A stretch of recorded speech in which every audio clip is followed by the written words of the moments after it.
People's leasing සමාගම සහ micro සමාගම එක්ව සංවිධානය කරනු ලැබූ අධිවේගී මාර්ග බස් රථ හිමිකරුවන් අතර සුහද හමුව පසුගියදා මාතර නගරයේදී පැවැත්වුණා.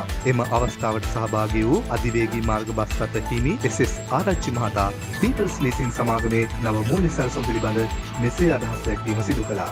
මම අවුරුදු 20ක් 22ක් විතර වගේ තිස්සේ දැන් මේ පීපල්ස් ලීසිං ආයතනයත් එක්ක ගනුදෙනු කරනවා.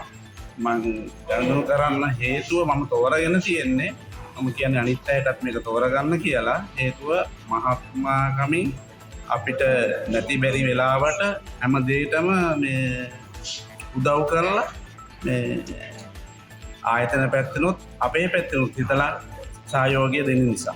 මේ අලුත් බස් එකකට මේ ණය පහසුකමක් ගන්න හදනේ මම හිතන්නේ මම මේ ගන්නේ 50 වෙනි ණය පහසුකම පීපල්ස් ලීසිං ආයතනයේ තංගල් ශාඛාවේ.